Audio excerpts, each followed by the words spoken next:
speakers don't have water, they pass out. So random. All right, so how many of us have social media? Just by show of hands. Okay, great, wonderful. In the last couple, I'll say, weeks or so, social media has been kind of sort of misused. We've had the Kanye rants. We all know our president can't stop tweeting. And just dawned on me, why don't you just tell Sunday Social about the wise approach to social media? So I came up with 3 categories that would probably, I guess we could all fit ourselves into. And if you're not in these categories, maybe it's best to try and strive to be in one of these categories. So the first category is a social media addict. This is a bad category, but an addict is basically a person addicted to a particular substance, right? So with social media addicts, they are always online. They're filterless. They don't really have a way of controlling themselves when they're up there. It's like, you see them walking around, camera in hand, Instagram storying their entire existence, and that's just not a good thing, because the more you're addicted to a particular substance, the more you crave it, the more you desire it, until you get to the point where you can't live without it. So the worst part is that social media addicts there's no control. Self-control is a fruit of the spirit, and it's just hard to see that sometimes. The second one is a social media icon. Of course, there was no proper definition for icon on the internet.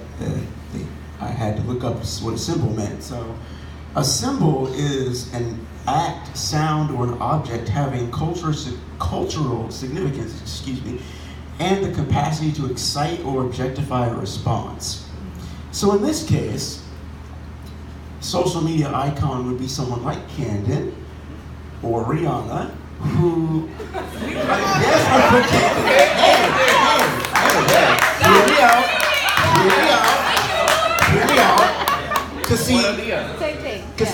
Hold on. Camden is a businesswoman. She runs Sunday Social. She runs Beautiful Minds Entertainment. And if we are paying attention, Rihanna's out here with her beauty and makeup line, and she's about to release a lingerie line for women.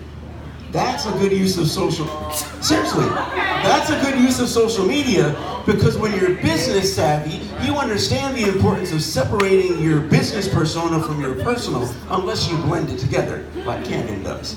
Because if y'all see Camden's personal accounts, they're just as good as her business. The point is, a lot of times, there's controversy between who you say you are in person and who you are online, and the reason for that is because you don't want to be yourself.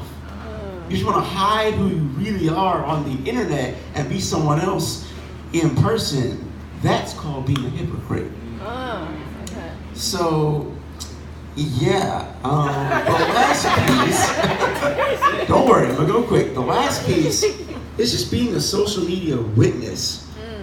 A witness is basically just an open profession of one's faith through words or actions.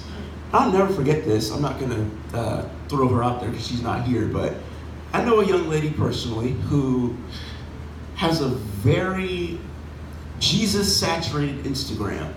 And people will come up to her and tell her that their lives have been changed simply because of what she posts and the captions she uses.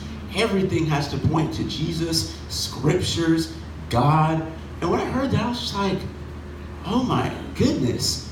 When was the last time we thought about actually witnessing for the kingdom on social media instead of projecting an image that we want people to see because we're afraid of telling people who we really are, or we've decided the best thing for us to do with our social media is to fall in line with what everybody else does. Doesn't it say in Romans 12:2 not to conform to the pattern of this world, but be transformed by the renewing of your mind?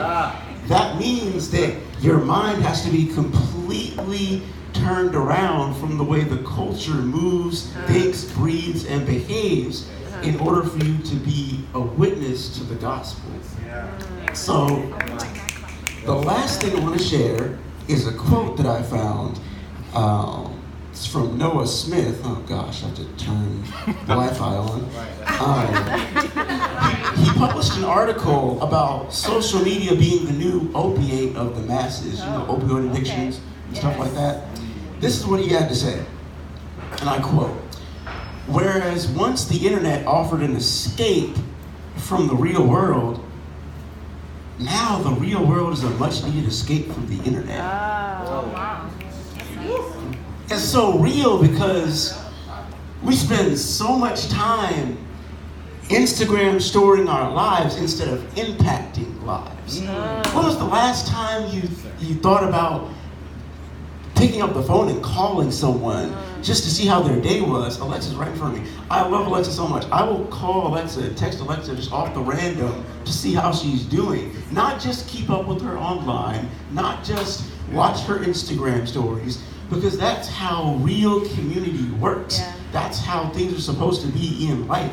And it's not wise to spend all your time online and not spend time in the real world, because the more you do that, the more you separate yourself from what's really going on. That's why Kanye got in trouble for saying that slavery was a choice, because he's separated from what's going on, wrapped up in his bubble in Calabasas with his wife. And as we all know, as we all know, our president is disconnected from the world because he doesn't even know how to be the president of the United States. All he knows how to do is tweet.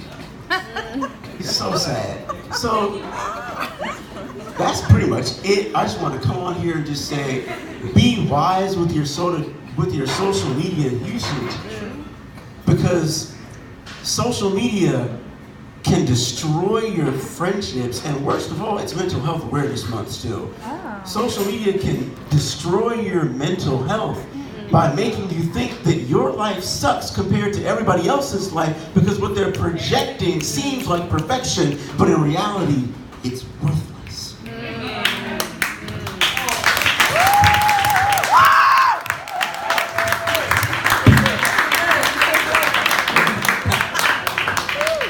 So I like that, because I was just thinking about this the other day.